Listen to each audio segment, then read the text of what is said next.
درس شستوں میں منطق کی ایک الاستاذ وسیم یکم خرداد 1400 مدرسہ ابن ثقلین۔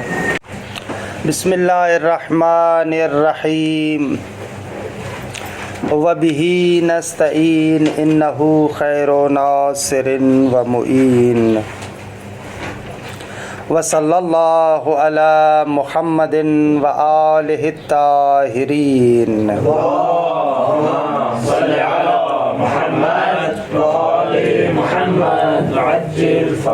خوب الحمدللہ ہماری گفتگو اقسام تعریف میں تھی۔ عرض ہوا کہ تعریف یا حدی ہے یا رسمی ہے، اور حدی اور رسمی میں سے ہر ایک یا تام ہے یا ناقص ہے۔ تعریف حدی کسے کہتے ہیں؟ جس میں فصل ہوا۔ تعریف تام کسے کہتے ہیں؟ اس میں فصل قریب اور کہتے ہیں جن سے قریب موجود۔ تام کہہ رہا ہوں، حد تام نہیں کہہ رہا، میں کہہ رہا ہوں تعریف تام کسے کہتے ہیں؟ اس میں قریب موجود، کیا قریب ہو؟ جن سے قریب ہو۔ احسن تو حدی تعریف جس میں فصل قریب ہو، اور رسمی تعریف جس میں جن سے قریب ہو۔ اب اگر ایک جگہ پر جن سے قریب فصل قریب ہو تو حد تام ہوگی، درست ہے۔ اور تعریف رسمی کسے کہتے ہیں؟ جس میں خاصہ ہو۔ احسن تو خوب آغا مظفر انارتن ایک نور افشانی فرماتے ہیں۔ انارتن یعنی نور افشانی، درست ہے۔ آغا یہاں پر پہلا نقطہ یہ فرماتے ہیں کہ تعریف سے مقصود اصلی کیا ہوتا ہے؟ تعریف سے مقصود اصلی دو چیزیں ہوتی ہیں۔ ایک کہ آپ کو معرف کا مکمل تعارف کرائیں، اس کی تفصیل، اس کی حقیقت آپ کے سامنے روشن ہو۔ دوسرے لفظوں میں تعریف کا مقصود اصلی ہوتا ہے معرف کی حقیقت کو جاننا۔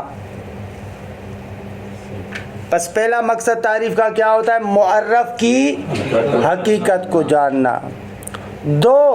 دوسرا مقصد ہوتا ہے معرف کو اغیار سے جدا کرنا۔ بس تعریف کا مقصود اصلی یہ دو چیزیں، معرف کی حقیقت جاننا اور معرف کو اغیار سے جدا کرنا۔ اور یہ مقصود فقط حد تام میں حاصل ہوتا ہے۔ دونوں جو مقصود ہے، معرف کی حقیقت کی پہچان اور معرف کو اغیار سے جدا کرنا، یہ دونوں فائدے فقط حد تام میں حاصل ہوتے ہیں۔ کیونکہ حد تام میں تمام ذاتیات کو ذکر کرتے ہیں آپ۔ جب حد تام میں تمام ذاتیات کا ذکر ہوتا ہے تو معرف کی حقیقت بھی معلوم ہو جاتی ہے، اور معرف کو اغیار سے بھی کیا کیا جاتا ہے؟ جدا کیا جاتا ہے۔ لیکن حد تام کے علاوہ بقایا جتنی بھی تعریفات ہیں، چاہے حد ناقص ہو، چاہے رسم تام ہو، چاہے رسم ناقص ہو، اس میں فقط ایک فائدہ حاصل ہوتا ہے۔ وہ کون سا؟ اغیار سے جدا کرنا۔ کیا حاصل ہوتا ہے؟ اغیار سے جدا کرنا۔ باقی تمام حقیقت کا علم نہیں ہوتا، کیونکہ حد ناقص، رسم تام اور رسم ناقص میں تمام ذاتیات کو تو ذکر نہیں کرتے۔ جب تمام ذاتیات ذکر نہیں ہوتے تو تمام حقیقت بھی آپ کے سامنے روشن نہیں ہوتی۔ خلاصہ کلام، تعریف کے عمدہ دو فائدے ہیں، اصلی دو فائدے ہیں۔ ایک معرف کی حقیقت کو معلوم کرنا، دو معرف کو اغیار سے جدا کرنا۔ اور یہ دونوں مکمل فائدے فقط حد تام میں حاصل ہوتے ہیں۔ سوال کیوں فقط حد تام میں حاصل ہوتے ہیں؟ اس لیے کہ حد تام تمام ذاتیات سے ہوتی ہے۔ بقایا تعریفات میں فقط ایک فائدہ ملتا ہے، اور وہ فائدہ یہ ہے کہ اس کو اغیار سے تمییز حاصل ہوتی ہے، جدائی حاصل ہوتی ہے۔ بقایا تمام حقیقت معرف کا تصور دوسرے اقسام میں نہیں آتا، کیونکہ وہاں پر تمام ذاتیات ذکر نہیں ہوتے۔ یہ جو اب دوسری حد میں یا رسم میں جو ہوتا ہے تمیز حاصل ہوتی ہے، پوری تمیز حاصل ہوتی ہے؟ بھلے کیونکہ خاصہ ذکر کرتے ہیں یا فصل ذکر کرتے ہیں آپ؟ حد ناقص ہو تو فصل ذکر ہوتی ہے، رسم تام یا ناقص ہو تو وہاں پر خاصہ ذکر ہوتا ہے، تو خاصہ اس کو تمیز دیتا ہے دوسروں سے، تمیز ہوتی ہے حتماً، اس میں شک نہیں ہے۔ آغا مظفر فرما رہے ہیں کہ بابا جن کو آپ حد تام سمجھتے ہیں در حقیقت وہ حد تام نہیں ہوتی۔ ہم نے جو آپ کو کہا نا کہ حد تام الانسان و ماہو، آپ کہتے ہیں حیوان و ناطقون، آپ کو ہم نے کہا کہ حیوان جن سے قریب اور ناطق فصل قریب ہے، لیکن حقیقت یہ ہے کہ کسی بھی شے کی کن ہے ماہیت کو، حقیقت ماہیت کو پہچاننا یا ناممکن ہے یا بہت ہی مشکل ہے۔ اکثر جن چیزوں کو ہم فصل سمجھتے ہیں وہ خاصہ ہوتا ہے، اکثر جن چیزوں کو ہم جنس سمجھتے ہیں وہ چیزیں عرضی عام ہوتی ہیں۔ اشیاء کی کن ہے ماہیت جاننا یا محال ہے یا بہت ہی مشکل ہے، اور یہ بات بڑے بڑے حکماء نے کہی ہے۔ ابو علی سینا جیسے بندے، شیخ اشراق جیسے بندے، وہ لوگ ایسے کہتے ہیں۔ یہ ہو گیا انارتون، نور افشانی ہوئی کہ آپ سمجھ رہے تھے کہ یہ سارے فصول ہیں، واقعاً چیزوں کی حقیقی ماہیت کو جاننا یہ ہمارے بس میں کہاں ہے؟ یہ علام الغیوب اور خدا کی ذات جانتی ہے، ہمیں کہاں سے پتہ چلے کہ اس کی واقعاً وہ حقیقت کیا ہے؟ حقیقت یعنی ماہیت، ان کی ذات۔ انارتون ان الاصل فی التعریف هو الحد التام، فرماتے ہیں کہ تعریف کے اندر اصل یہ ہے کہ آپ کی تعریف حد تام کے ذریعے سے ہونی چاہیے۔ کیوں بھائی اصل تعریف میں حد تام ہے؟ فرماتے ہیں اس لیے کہ لأن المقصود الاصلی من التعریف امران، اس لیے کہ جو مقصود اصلی تعریف سے ہے وہ دو چیزیں ہیں۔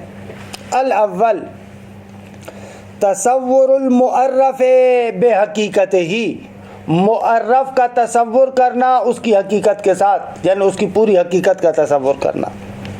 لتتکون له فی النفس صورت تفصیلیت واضحۃ، بھائی معرف کا اس کی حقیقت کے ساتھ تصور کرنا کیوں؟ تاکہ اس لیے کہ لتتکون، تاکہ متکون ہو، پیدا ہو، لہو اس معرف کی، فی النفس انسان کے نفس کے اندر کیا پیدا ہو؟ لتتکون کا فاعل، صورت تفصیلیت واضحۃ، ایک تفصیلی اور واضح صورت۔ روشن ہوا؟ عبارت روشن ہے دی گئی۔ وثانی تمییزہ فی الذہن عن غیرہ تمییزا تاما، دوسرا مقصود یہ ہوتا ہے کہ تمییزہ اس معرف کو جدا کیا جائے ذہن میں، عن غیرہ غیر معرف سے، معرف کو غیر معرف سے جدائی دی جائے، تمییزا تاما، مکمل طریقے سے۔ یہ دو اصل مقصود ہوتے ہیں تعریف کے۔ ولا یؤدى هذان الامران الا بالحد التام، یہ ادا نہیں ہوتے مگر حد تام کے ذریعے سے، درست ہے۔ وَإِذْ يَتَعَذَّرُ الْأَمْرُ الْأَوَّلِ، اگر ایک تعریف میں ان میں سے پہلا امر متعذر ہو جائے، ہاں یعنی جو معرف کی مکمل حقیقت کی معرفت ہے وہ آپ حاصل نہیں کر سکتے، اگر ایسے ہو جائے، یکتفا بالثانی، تو دوسرے امر پر اکتفا کیا جاتا ہے۔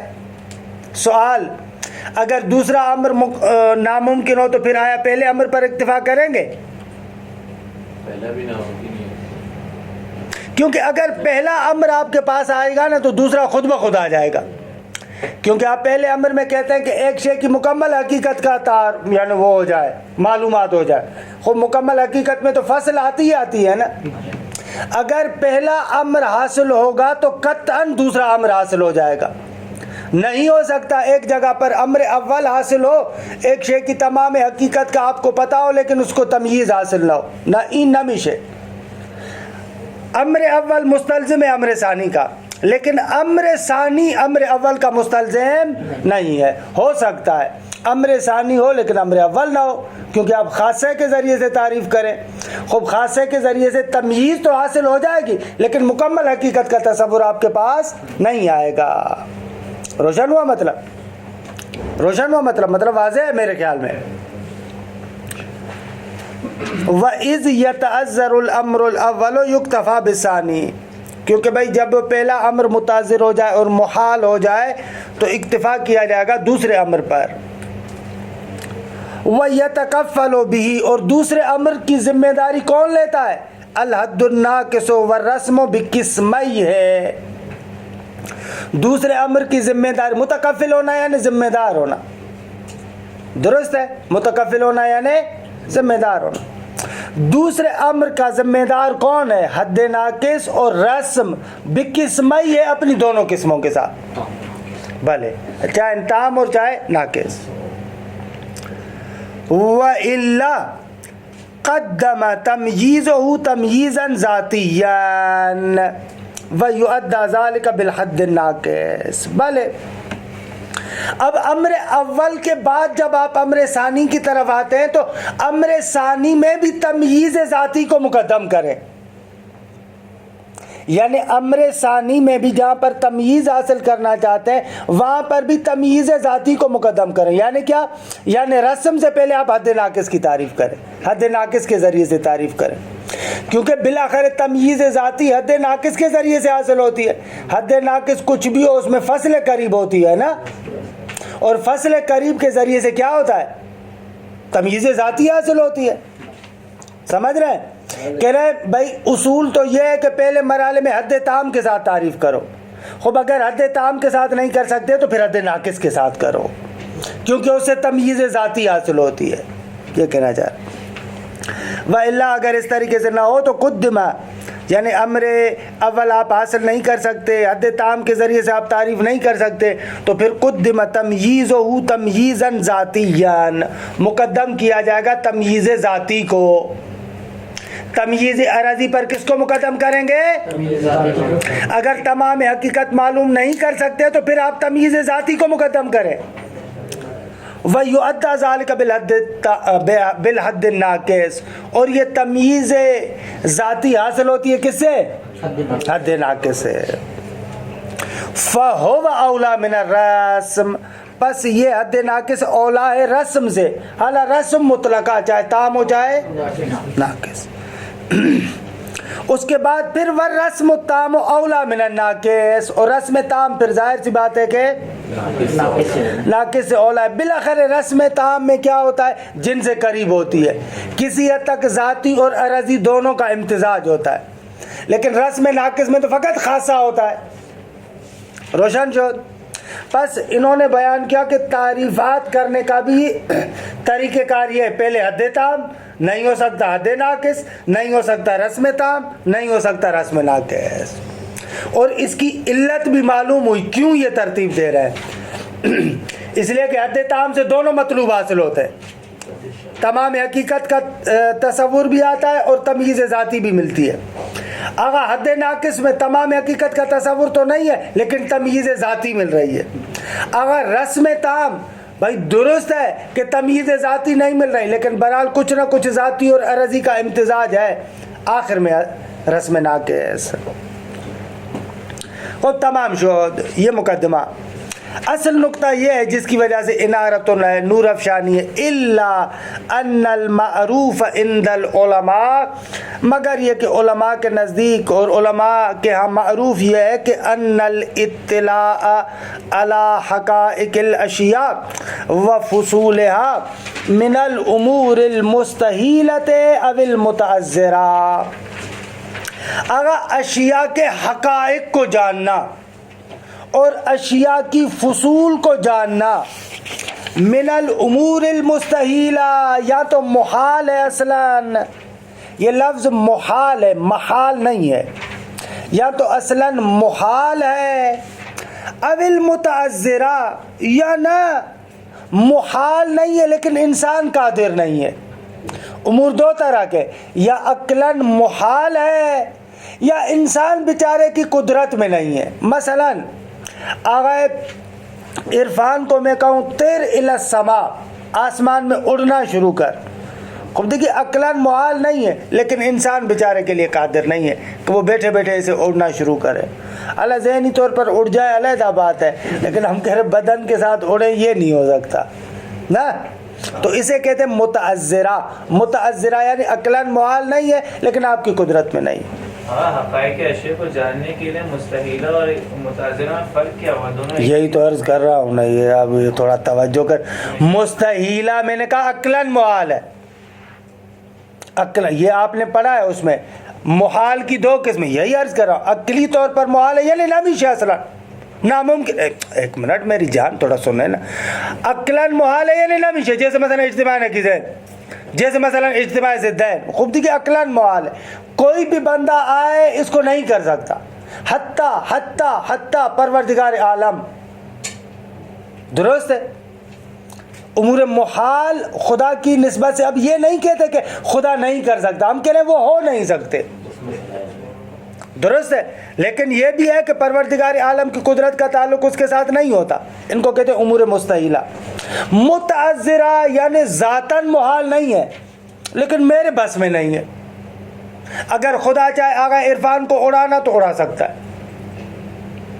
صحیح ہے. یہ عقلاً محال نہیں ہے لیکن خدا کے بارے میں یہ نہیں کہیں گے کہ وہ اگر چاہے تو اجتماع نقیضین کر سکتا ہے. اب یہ دونوں میں فرق ہے. تو یہ کہہ رہے ہیں کہ یہ جو حقائق اشیاء تک وصول ہے یا عقلاً محال ہے من الامور المستحیلہ. کہ پھر آغا مظفر خود سمجھتے ہیں کہ یہ کچھ زیادہ بڑا ہو گیا. پھر کہتے ہیں اول متعذرہ. چلو بھائی عقلاً محال اگر نہ بھی ہو اس میں اجتماع نقیضین وغیرہ لازم تو نہیں آتا لیکن اتنا ہے کہ بہت زیادہ متعذر ہے. روشن ہوا عزیزہ؟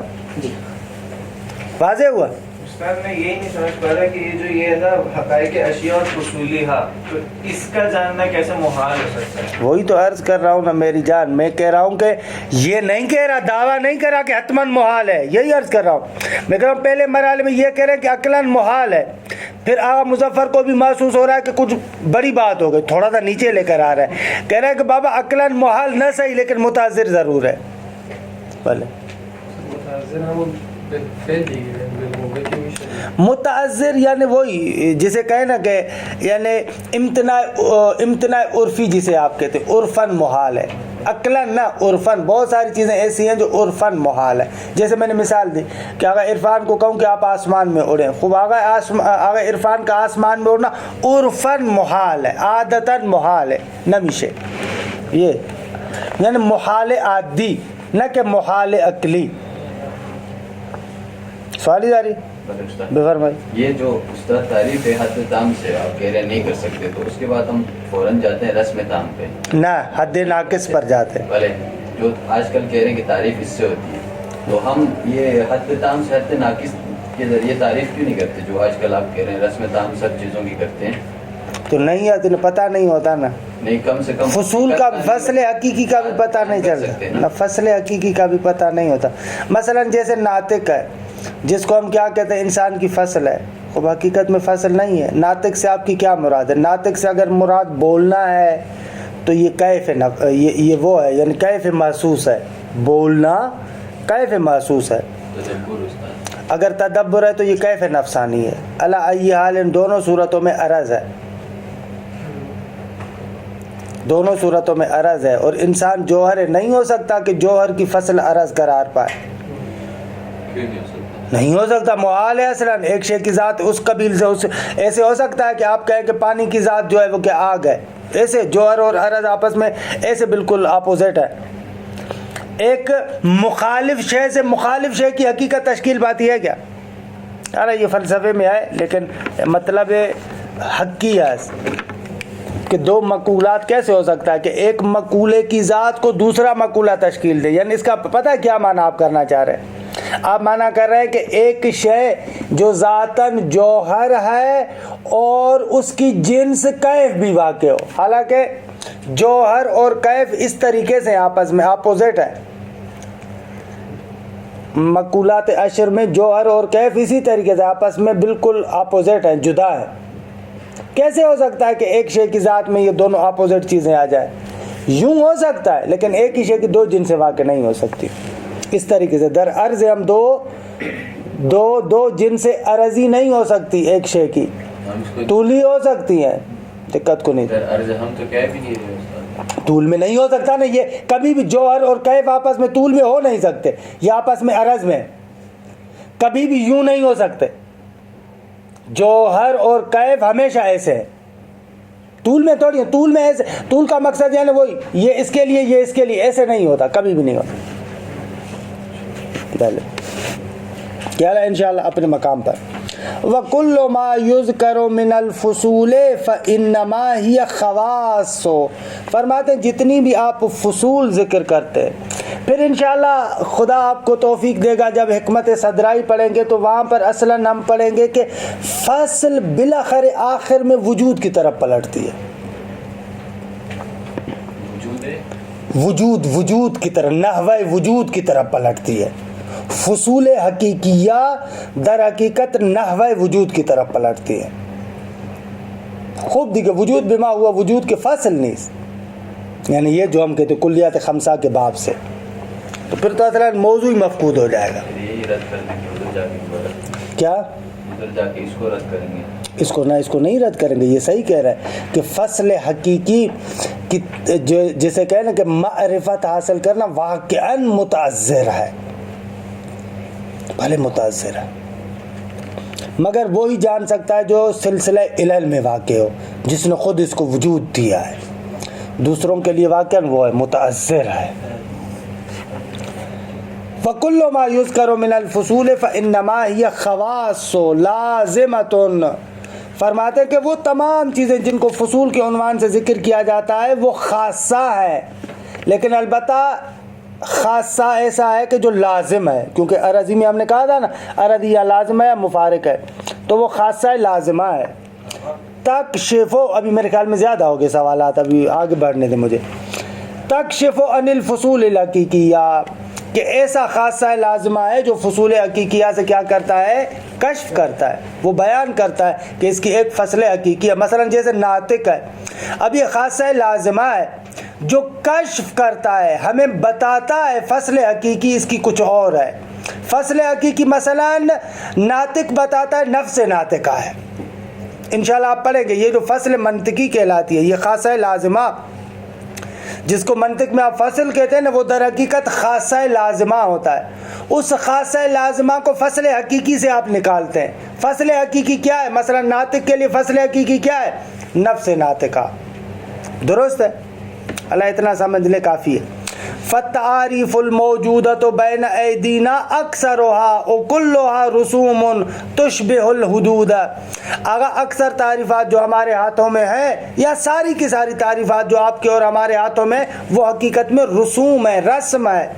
تشبہ الحدود، حدود کے ساتھ شباہت رکھتی ہے، مگر نہ جنس و فصل کا کام پتہ ہمیں.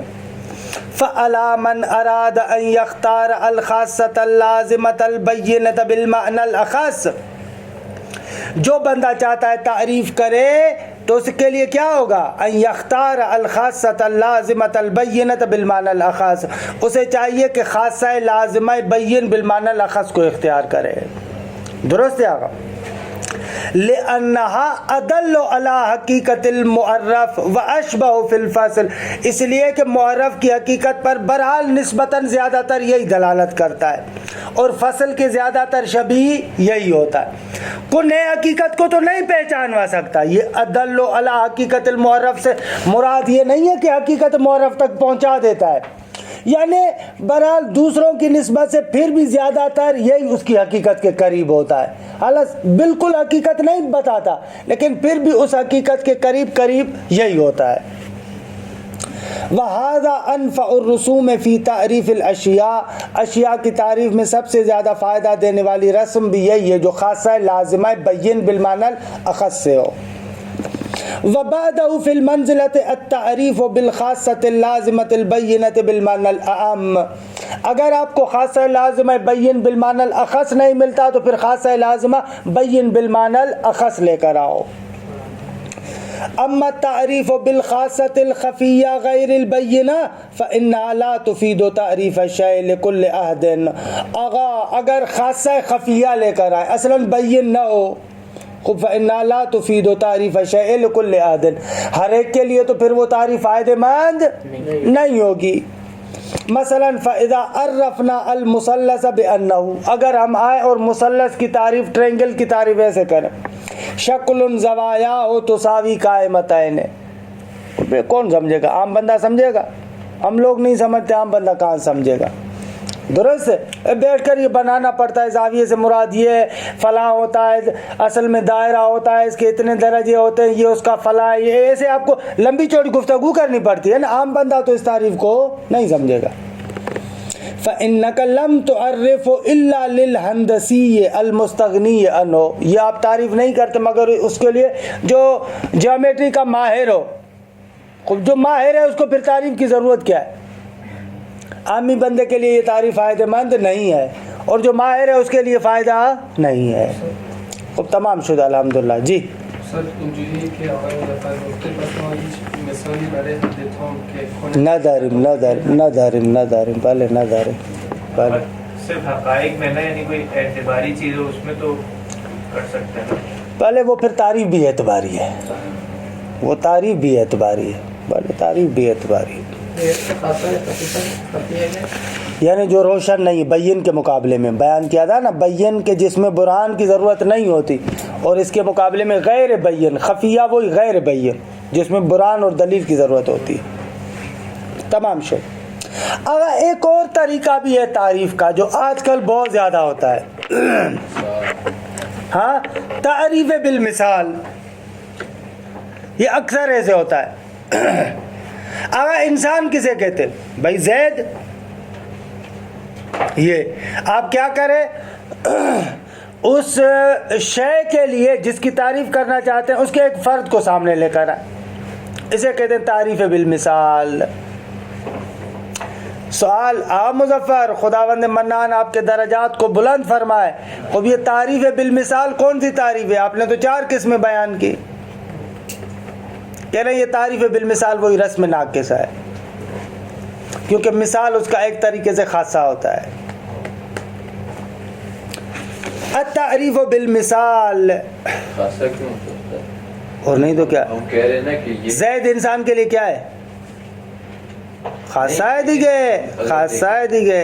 وہ تو ٹھیک ہے استاد، اگر ہم دیکھیں تو یہ پوری حقیقت انسان یہی تو ہے استاد. کیا یہ جسم انسان کا ظاہری تو حقیقت جنس و فضل ہے، زید جنس و فضل ہے، یعنی پھر دوسری جگہ پر نہیں ہونی چاہیے. یہ کیا بات ہوئی؟ خاصہ ہے نا. فرد اس شے کے لیے کیا ہوتا ہے؟ خاصہ ہوتا ہے دیگه، تو تعریف بالخاصہ ہو گئی. خوب ایک اور تعریف ہے تعریف بالاستقراء. تعریف بالمثال سمجھ میں آئی کہ اس شے کے لیے اس کے ایک فرد کو ذکر کر، مصداق کو ذکر کریں، اسے کہتے ہیں تعریف بالمثال. تعریف بالاستقراء چند مثالیں ذکر کریں. جیسے آج کل جدید تعلیمی نظام میں یہ کہتے ہیں کہ شاگرد کو سمجھانے سے پہلے ابتداً چند مثالیں دے آپ، ان چند مثالوں کے ذریعے سے شاگرد پھر آئے ایک کلی قانون خود لے لے. اسے کہتے ہیں استقراء. استقراء یہی ہے نا. خوب تعریف بالمثال اور تعریف بالاستقراء دونوں رسم ناقص ہیں، کیونکہ خاصے کے ذریعے سے آپ تعریف کرتے ہیں. بس سوال بالکل، یعنی دیکھیں یہ وہ نکات ہیں کہ جو آپ کو یاد کرنے میں آسانی ہے. تعریف بالمثال اگر اس شے کی مثال کے ذریعے سے تعریف کریں.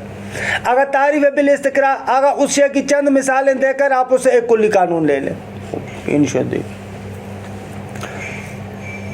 التعریف بالمثال والطریقۃ الاستقرائیہ والطریقۃ الاستقرائیہ. تعریف بالمثال اور طریقہ استقرائی آپ پڑھ کر آئے. یہ نیچے مثال بھی دی ہے انہوں نے، باب ابتدا میں تازہ پڑھا ہے. مبتدا زید و عاذر خبر ان قلت زید عاذر من اعتذر. خب امین دی گئے. یہ کیا کر رہا ہے؟ مبتدا اور خبر کی جو تعریف کر رہا ہے تعریف بالمثال کر رہا ہے. درست ہے؟ ابھی سوئی میں پڑھا ہے آپ نے. کثیر ما نجد العلماء لا سیما علماء الادب.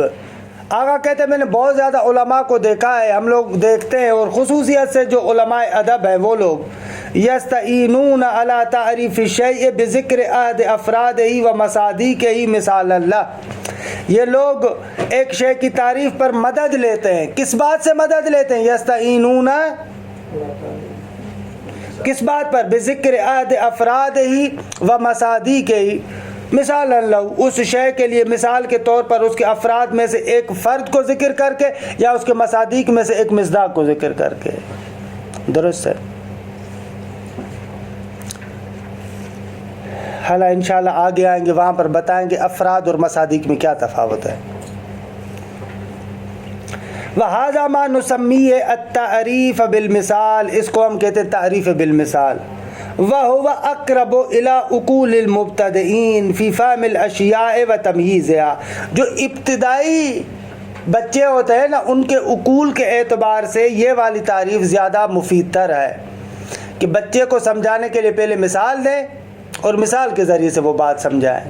بچوں کے لحاظ سے یہ بات اچھی ہوتی ہے، یہ صحیح بات بھی ہے. وہ اقرب الی عقول المبتدئین، جو مبتدی ہے، ابتدائی بچے ہیں، ان کے عقول کے لیے بہتر ہے. فی فہم الاشیاء و تمییز، اشیاء کو سمجھنے کے لیے اور ان کو جدا کرنے کے لیے بچوں کے لیے بہت اچھی چیز ہے. ومن نوع تعریف بالمثال، اور تعریف بالمثال کئی اقسام میں سے خود ہے الطریقۃ الاستقرائیہ. خب یہ بھی حقیقت تعریف بالمثال ہے، لیکن چند مثالیں دیتے ہیں. تعریف بالمثال میں فقط ایک مثال، مثلا طریقہ استقرائیہ میں چند مثالیں دیتے ہیں. آپ تعریف استقرائیہ میں حکم بھی تو لگاتے ہیں. بھلے ابھی دیکھیں پڑھیں اس کو. ومن نوع التعریف بالمثال الطریقۃ الاستقرائیہ المعروفہ فی هذا العصر، جو آج کل کے زمانے میں زیادہ معروف ہو گئے. التي يدعو لها علماء التربیہ لتفہیم الناشئہ وترسیخ القواعد والمعانی الکلیۃ فی افکارہم. کہ التي يدعو لها، جس طریقے کی طرف بلاتے ہیں علماء تربیت، لتفہیم الناشئہ، جو ناشی اور تازہ بچے ہیں ان کو سمجھانے کے لیے، قواعد کو راسخ اور مضبوط کرنے کے لیے، معنی کلیہ کو ان کے افکار اور ذہنوں میں راسخ کرنے کے لیے. وہ بہت زیادہ کہتے ہیں تمرین، مثال. یہ جو آج کل نیا شوشہ چلا ہوا ہے کہ بھائی اس کا فائدہ کیا ہے؟ او بابا تو پڑھ تو صحیح یار، تھوڑا بہت کچھ علم کو حاصل تو کر. ہر علم کے اندر ابتداءً کچھ نہ کچھ اصطلاحات کو یاد کرنا ہوتا ہے. اب منطق مقدماتی میں بیٹھ کر ہم آپ کو کتنا فائدہ سمجھائیں، کلی طریقے سے سمجھائیں گے، لیکن اعلیٰ یہ خورد زحمت بھی کش، یہ خورد یاد بھی گیر. ہر ایک کا تو نہیں کہیں گے کہ مثلا قضائے موجہ کا فائدہ کیا فائدہ ہے. اب یہ ایک ایسی رہزنی آ گئی ہے جس نے طالب علموں کی ہمتوں کو کمزور کر دیا ہے. اور کسی بھی علم کا فائدہ فقط یہ نہیں ہے کہ بیچ میں سے ایک بات کو کینچی کر کے آپ کو کہیں کہ اس کی یہ فائدہ ہے. بابا یہ علوم نظریہ کا اپنا فائدہ ہوتا ہے. یہ جو ہے وہ کیا ہے، مثلا فقہ عملی تو نہیں ہے کہ ہر مسئلے کے اندر ہم آپ کو یہ بتاتے جائیں کہ اگر اس کا ثمر عملی ہے، اس کا ثمر عملی ہے، اس کا ثمر عملی ہے. خب یہ علوم نظری ہے. علوم نظری میں کیا ہوتا ہے؟ مختلف مسائل ایک دوسرے کو دست بے دست میدان، ایک دوسرے کو ہاتھ میں ہاتھ ملا کر پھر جا کر اس کے ثمرات مترتب ہوتے ہیں. اکثر جو میں نے دیکھا ہے یہاں پر ہمارے مدرسے کے اندر ایک چیز جو میں نے محسوس کی بہت زیادہ، وہ یہ ہے کہ ہم لوگ کچھ یعنی جسے کہیں نا آئیڈیل کچھ زیادہ ہوتے جاتے ہیں. پھر نتیجہ یہ ہوتا ہے کہ ایک بچہ کہتا ہے کہ مجھے قضائے موجہ کا عملی فائدہ پتہ. بھائی کیا تمہیں سمجھاؤں عملی فائدہ؟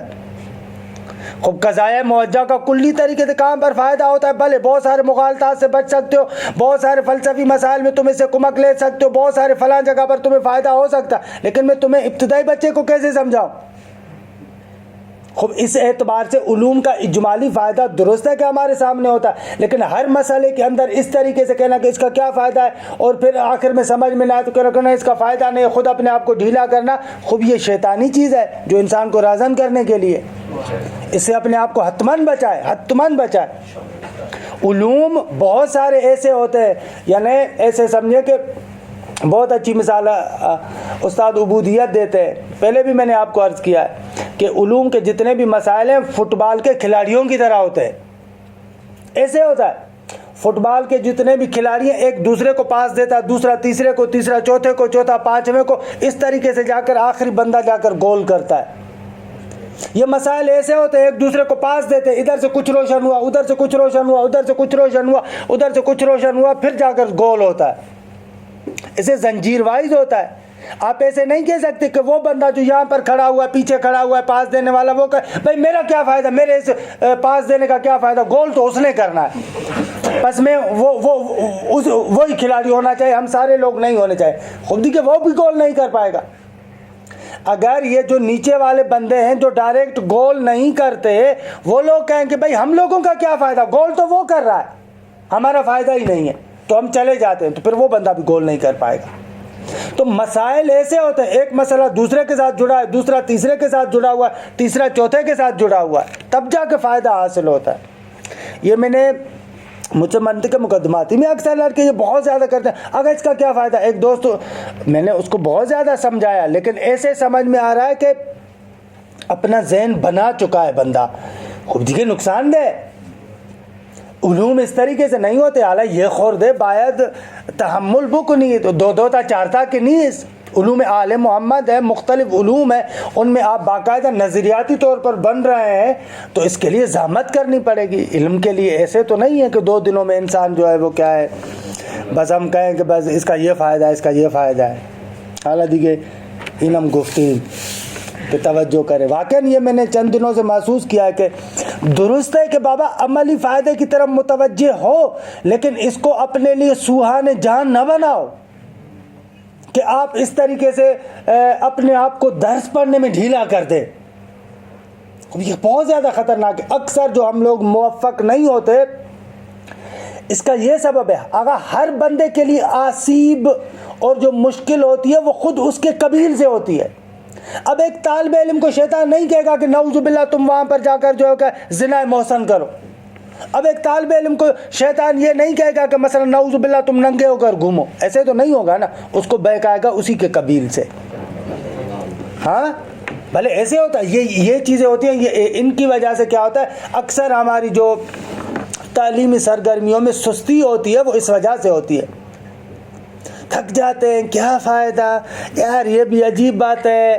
اور کبھی کبھار ہم اگر اشکال کرتے ہیں مثلا کتاب پر کہ بھئی یہ اس طریقے سے ہوا، خود یہ اشکال آپ کے اندر نشاط پیدا کرنے کے لیے ہوتا ہے کہ اپنے اندر جو ہے وہ کیا آپ بالکل تقلیدی ذہن نہ بنائیں. اما اس کا فائدہ نہیں ہوتا کہ بس اس کا فائدہ کیا ہوا. پھر علم سے جنم لیتا ہے، تضارب آراء سے. کیسے امیر المومنین کا بیان ہے کہ بعض آراء کو بعض آراء پر ماریں کہ یہ تولد منہ ثواب، اسے ایک اچھی بات آپ کے سامنے آئے گی. تو یہ بہرحال ضروری ہے کہ آج کل تو وقت نہیں ہے کہ ان چیزوں میں جائیں، لیکن بہرحال ضروری ہے متوجہ رہیں. یہ ایک بہت بڑا شیطانی ترفند ہے، اس سے اپنے آپ کو بچائیں. وہی آغا تعریف طریقہ استقرائی کیا ہے؟ وہی ان یکثر المؤلف او المدرس، تالیف کرنے والا یا مدرس کثرت کے ساتھ مثالیں بیان کرے.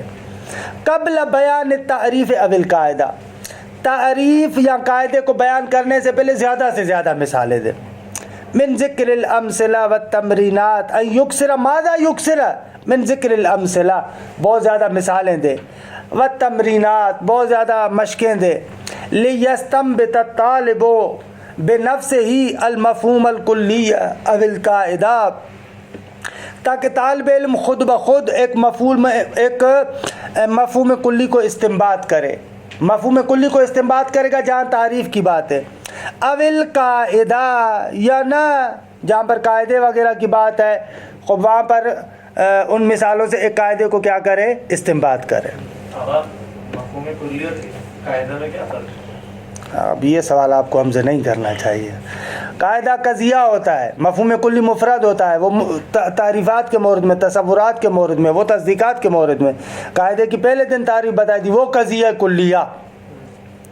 وبعد اذن تعطی لہ النتیجہ بعبارۃ واضحہ، جب طالب علم یہ کر لیتا ہے تو اس کے بعد اس شاگرد کے لیے نتیجہ ظاہر کیا جاتا ہے، اس کو نتیجہ دیا جاتا ہے بعبارۃ واضحۃ، واضح عبارت کے ذریعے سے، روشن عبارت کے ذریعے سے. لیطابق بین ما یستنبط ہوا، تاکہ مطابقت کرے اس چیز کے درمیان جس کو طالب علم نے خود استنباط کیا ہے، یعنی استخراج کیا ہے، حاصل کیا ہے. فقہاء کے لیے اکثر ہم کہتے ہیں استنباط. نبطا کہتے ہیں کہ کنویں کو کھودنا. کنویں کو آپ جب کھودتے ہیں نا، اس کے اندر سے جو بالکل اس کے تہ سے مثلا پانی لے کر آتے، اس کے بارے میں کہتے ہیں نبطا. تو یہ مجتہد بیچارہ بھی ایسے کرتا ہے، گویا کہ کنواں کھودتا ہے، بالکل اس کے تہ سے جا کر مثلا ایک مسئلے کو نکال کر لاتا ہے۔ لِيُطَابِقَ بَيْنَ مَا يَسْتَنبِطُ هُوَ وَبَيْنَ مَا يُعْطَى لَهُ، تاکہ یہ مطابقت کرے جس کو یہ خود سمجھائے اور جو استاد اس کو عطا کر رہا ہے، ان دونوں کے درمیان مطابقت کرے۔ وَالتَّعْرِيفُ بِالْمِثَالِ لَيْسَ قِسْمًا خَامِسًا لِلتَّعْرِيف، آگا یہ کوئی پانچویں قسم نہیں ہے تعریف کی، بل ہوا من التعریف بالخاصہ، یہ حقیقت میں خاصے کے ذریعے سے تعریف ہے۔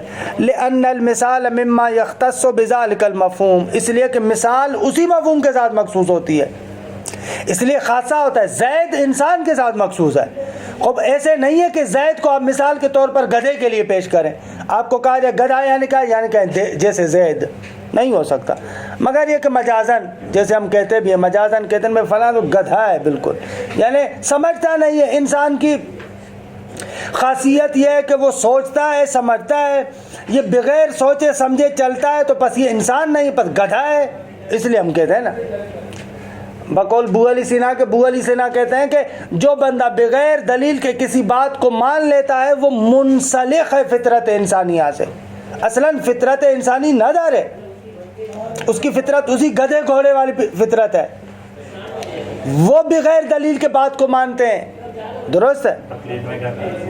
تقلید میں دلیل ہے، تقلید بغیر دلیل کے نہیں ہوتی میری جان، کس نے کہا اس میں دلیل نہیں ہے؟ تقلید دلیل کے طور پر ہوتی ہے، بھلے تقلید دلیل، ہاں ہر چیز میں ڈاکٹر سے دلیل مانگتے، وہ آپ کے اندر کوتاہی، اگر ہر چیز میں دلیل مانگیں گے اس کی خاص دلیل کو، دو چیزیں اکثر خلط کرتے ہیں، ایک ہے اس مسئلے کے لیے دلیل خاص، ایک ہے کہ کلن تقلید میں دلیل ہے یا نہیں ہے، دلیل ہے تقلید کے لیے، نہ دیکھیں نا توجہ کرے ایسے نہ دیکھیں، اللہم بیر انسان کی زندگی مختل ہو جاتی ہے، عقلائی طریقہ یہ، عقل انسانی یہ کہتی ہے کہ بھائی تمام امور کے اندر تم مہارت حاصل نہیں کر سکتے، لہٰذا آپ کی عقل آپ کی رہنمائی کرتی ہے کہ جو جس فیلڈ کا متخصص ہے اس سے استفادہ کرو، انہیں دیکھے تقلید، یہ خود دلیل عقلی ہے، بل تقلید بغیر دلیل کے نہیں ہے۔ یہ یہاں پر ایسے کیا ہوا ہے، جو یہ اتنی باتیں کرتے ہیں، ڈاکٹر کے پاس جاتے ہیں آیا اس کے لیے وہ دلیل مانگتے ہیں، وہاں پر انجینئر کو لے کر آتے ہیں اسے دلیل مانگتے ہیں، کپڑے نہ ہاں نا، تو دلیل ہے نا، تقلید کے لیے دلیل ہے، یہ میرے خیال میں ان مباحث میں نے شبہ شناسی کے مباحث میں زیادہ بیان، تقلید بغیر دلیل کے نہیں ہے، تقلید کے لیے دلیل ہے، ہاں تقلید کے لیے دلیل ہے، تقلید کے لیے دلیل ہے، یہ وہ ہے۔ بل ہوا من التعریف بالخاصہ، بلکہ یہ تعریف بالخاصہ ہے کہ لأن المثال مما يختص بذلك المفہوم، وہ مثال اسی مفہوم کے ساتھ مخصوص ہے، فیرجع الى الرسم الناقص، پس یہ تعریف رسم ناقص کی طرف رجوع کرتی ہے۔ وعلیہ یجوز ان یکتفا به فی التعریف من دون ذکر التعریف المستنبط اذا کان المثال وافیا بخصوصیات الممثل له، پس ممکن ہے کہ اسی ان یکتفا به فی التعریف، اسی تعریف بالمثال پر اکتفا کیا جائے، من دون ذکر التعریف المستنبط، جو اس مثال سے آپ استنباط کر کے تعریف لاتے ہیں اس کے ذکر کرنے کی ضرورت نہیں ہے، البتہ اذا کان المثال وافیا بخصوصیات الممثل له، ممثل له یعنی جس کے لیے مثال ہے، جب وہ مثال ممثل له کی تمام خصوصیات کو بیان کرتا ہے تو مثال کافی ہے۔ خب متاسفانہ یہ باتیں درست نہیں ہیں، پرانے بزرگان نے بھی تعریفوں میں اس طریقے سے نہیں ذکر کیا۔ آغا مظفر خدا آپ کو جزائے خیر دے، درست ہے کہ مثال اس شے کے لیے خاصے کی حیثیت رکھتا ہے، لیکن آغا ہر خاصے سے تعریف نہیں ہوتی، خاصہ مساوی کے ذریعے سے تعریف ہوتی ہے، نہ کہ خاصہ اخص کے ذریعے سے۔ مثال جو یعنی ایک فرد جو آپ اس شے کا ذکر کرتے ہیں وہ اس کا ایک فرد ہوتا ہے، اس کی تمام حقیقت کو تو شامل نہیں ہوتا۔ خب انشاءاللہ ان قریب ہم تعریف میں ذکر کریں گے کہ تعریف کو جامع معنی ہونا چاہیے، آپ کی تعریف بالمثال ہو یا آپ کی تعریف بالاستقراء ہو، یہ جامع نہیں ہوتی، تمام افراد کو شامل نہیں ہے، لہذا یہ بات درست نہیں ہے۔ درست ہے کہ خاصہ ہے، اما خاصہ شاملہ نہیں ہے، نہ زید فقط ذکر کر رہا ہے نا، فقط زید اس کا ایک فرد ہے، اما دوسرے افراد انسان فقط زید تو نہیں، انسان تو عمر بھی ہے، انسان تو خالق بھی ہے، لیکن یہاں انسانیت نہیں دیکھی جائے گی کہ پوری کی پوری بات انسان وہ تو پھر تعریف بالمثال نہ شو، پھر تو آپ اسی کی طرف چلے گئے. اگر صرف مثال کے ذریعے سے تعریف بیان کرنا چاہیں تو نہیں ہوتا. اب مجھے 5 منٹ دیں گے، یہ تھوڑا سا اس کو ختم کر لوں. تعریف بالتشبیہ بھلے دیگے ایسے سید سجا دیکھنے کیا ضرورت ہے. تعریف بالتشبیہ یعنی آپ ایک شے کو تشبیہ دیتے ہیں. اگر وجود جیسے نور، اگر سید سجاد جیسے پھول. درست ہے، ہم لوگوں سے پھول نہیں کہا جاتا، ہم لوگ کہتے ہیں پھول. صحیح ہے. التعریف بالتشبیہ، تعریف بالتشبیہ ایسے مما یلحق بالتعریف بالمثال ویدخل فی الرسم الناقص ایضاً. فرماتے ہیں کہ ان تعریفات میں سے کہ جو تعریف بالمثال سے ملحق ہے اور رسم ناقص میں داخل ہو جاتی ہیں. التعریف بالتشبیہ، تشبیہ کے ذریعے سے تعریف. یہ تشبیہ کے ذریعے سے تعریف کیسے ہوتی ہے؟ وَهُوَ أَن يُشَبَّهَ الشَّيْءُ الْمَقْصُودُ تَعْرِيفُهُ بِشَيْءٍ آخَرَ لِجِهَةِ شَبَهٍ بَيْنَهُمَا. اگر وہ یہ کہ وہ شے کہ جس کی تعریف کرنا مقصود ہے، المقصود و تعریف ہو، وہ شے کہ جس کی تعریف کرنا مقصود ہے اس کو تشبیہ دی جائے. بشیء آخر، دوسری شے کے ساتھ. سید سجاد کی تعریف کرنا چاہتے ہیں، اس کو تشبیہ دے رہے ہیں پھول سے. لجہت شبہ بینہما، اس شباہت کی وجہ سے جو دونوں میں پائی جاتی ہے. اب مجھے پتہ نہیں ہے سید سجاد میں اور پھول میں کیا شباہت ہے. ہاں چلے نازک ہے بھائی. علی شرط ان یکون المشبہ به معلوما عند المخاطب. دیکھیں اگر تشبیہ میں کتنے ارکان ہوتے ہیں؟ پہلے بھی میں نے آپ کو بتایا. ہاں نہیں بتایا یار، بھول جاتے ہیں، کیا کریں. مشبہ بھی، مشبہ یہ آپ اللہ اپنا بنا رہے ہیں. وجہ شبہ، مشبہ بھی جس سے شبہ دیتے. مثلا زیدون کل اسد، خوب زید مشبہ ہے، اسد مشبہ بھی ہے. شجاعت وجہ شبہ ہے. مشبہ بھی جس سے شباہت دے رہے، مشبہ جس کی شباہت دے رہے، وجہ شبہ جس شے میں شباہت ہے. وَهُوَ أَن يُشَبَّهَ الشَّيْءُ الْمَقْصُودُ تَعْرِيفُهُ، یہ کیا ہے کہ وہ شے کہ جو آپ تعریف کرنا جس کی آپ چاہتے ہیں اس کو شباہت ہے کس سے؟ بشیء آخر، بشیء آخر یعنی مشبہ بھی. لجہت شبہ بینہما یعنی وجہ شبہ کی وجہ سے. علی شرط ان یکون المشبہ بھی معلوما عند المخاطب، یہ اس وقت ہے کہ جب مشبہ بھی معلوم ہو مخاطب کے پاس، کہ بان لہ جہت الشبہ ہذہ، کہ جہت شبہ جو ہے وہ کیا ہے؟ یہ ہے. ومثالہ تشبیہ الوجود بالنور، اللہ نور السماوات والارض. خوب نور کا جا کر معنی دیکھیں یعنی وجود، وجود کو تشبیہ دے رہے ہیں نور کے ساتھ. وجہت الشبہ بینہما کیا ہے بھائی؟